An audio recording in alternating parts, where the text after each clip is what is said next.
Hello friends, welcome to Rajani's creation channel.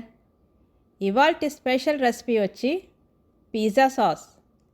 Pizza సాస్ని బయట కొనే అవసరం లేకుండా ఇంట్లోనే ఈజీగా ఎలా చేసుకోవచ్చో నేను చూపిస్తాను.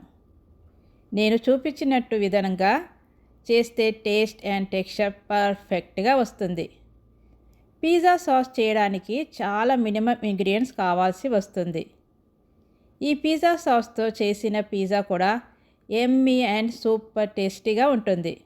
అండ్ ఆల్సో ఇది హోమ్ మేడ్ కాబట్టి చాలా హెల్తీ కూడా. ఎటువంటి ప్రిజర్వేటివ్స్ కెమికల్స్ ఉండవు కాబట్టి ఈ పిజ్జా సాస్ చేసి ఫ్రిడ్జ్లో పెట్టుకుంటే 1 మంత్ వరకు నిల్వ ఉంటుంది. మరి ఆలస్యం చేయకుండా ఈ పిజ్జా సాస్ ఎలా చేయాలనో చూద్దాము. ఇక్కడ నేను 4 పెద్ద సైజ్ టమాటాలని పెద్ద ముక్కలుగా కట్ చేసి మిక్సీ జార్లో వేసి కచాపచాగా, అంటే మరీ ఫైన్ పేస్ట్ కాకుండా ఇలా అక్కడక్కడ ముక్కలు కనిపించేటట్టు గ్రైండ్ చేసుకున్నాను. చూసారా, పేస్ట్తో పాటు ముక్కలు కూడా కనిపిస్తున్నాయి. ఈ విధంగా గ్రైండ్ చేసుకోవాలి. మరీ మెత్తగా గ్రైండ్ చేసుకుంటే లిక్విడ్ కన్సిస్టెన్సీ వస్తుంది. సో అందుకని ఇలా కచాపచాగా గ్రైండ్ చేసుకుంటే ఇలా మనకు ముక్కలు ముక్కలుగా కనిపిస్తుంది.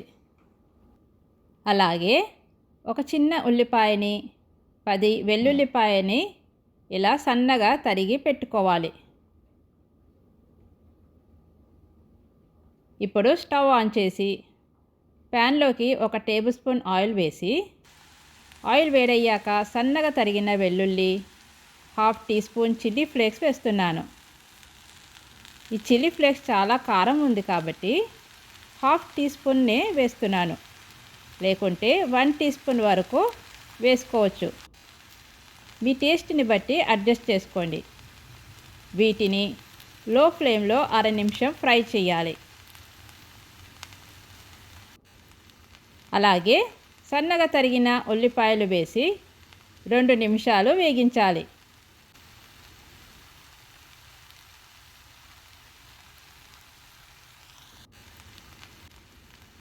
ఇప్పుడు గ్రైండ్ చేసుకున్న టమాటాలని వేసి కలిపి మూత పెట్టి మీడియం ఫ్లేమ్లో 10-15 నిమిషాల వరకు టమాటాల కన్సిస్టెన్సీ దగ్గర పడే వరకు ఉడికించాలి.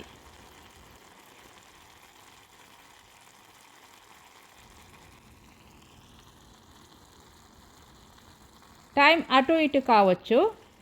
ఒకవేళ టమాటాలు మరీ నీరు ఎక్కువ ఉంటే దగ్గర పడడానికి అరగంట కూడా పట్టొచ్చు. సో మధ్య మధ్యలో చూసుకొని కలపాలి.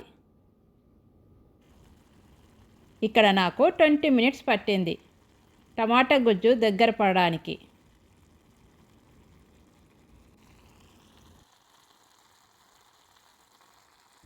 చూడండి, టమాటా కన్సిస్టెన్సీ ఇలా వచ్చే వరకు ఉడికించాలి. ఇప్పుడు లాస్ట్లో ఉప్పు వేసుకోవాలి. ఉప్పు ముందే వేయకూడదు. ఇలా టమాటాలు దగ్గర పడ్డాకనే మనకు తెలుస్తుంది కరెక్ట్గా ఉప్పు ఎంత సరిపోతుందని. ఇక్కడ నేను టీ స్పూన్ వరకు ఉప్పు వేస్తున్నాను. అలాగే టీ స్పూన్ ఆరగనె కూడా వేయాలి. ఆరగనె వేసి క్లిప్ మిస్ అయ్యింది, సో అందుకని చూపించలేకపోతున్నాను. ఉప్పు ఆరగనె వేసి కలిపి మంటని సిమ్లో పెట్టి పప్పు గుత్తితో వీటిని మ్యాష్ చేసుకోవాలి.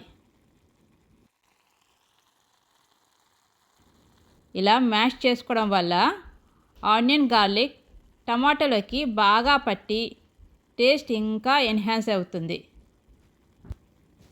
ఇదొక మంచి యూస్ఫుల్ టిప్ మీకు. చూసారా, మ్యాష్ చేశాక ఇలా థిక్ పేస్ట్ అవుతుంది.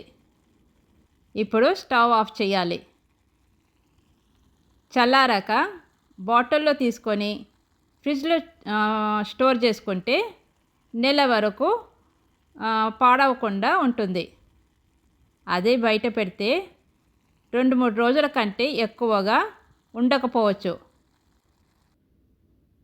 ఇలా చాలా ఈజీగా హెల్తీ వేలో ఇంట్లోనే ఈ సాస్ని ప్రిపేర్ చేసుకోవచ్చు. ఈ సాస్ చాలా టేస్టీగా చాలా బాగుంటుంది. సో ఫ్రెండ్స్, మీకు ఈ పిజ్జా సాస్ రెసిపీ నచ్చినట్టయితే ఒక లైక్ చేసి మీ ఫ్రెండ్స్కి షేర్ చేయండి. అలాగే సబ్స్క్రైబ్ చేయడం మర్చిపోకండి.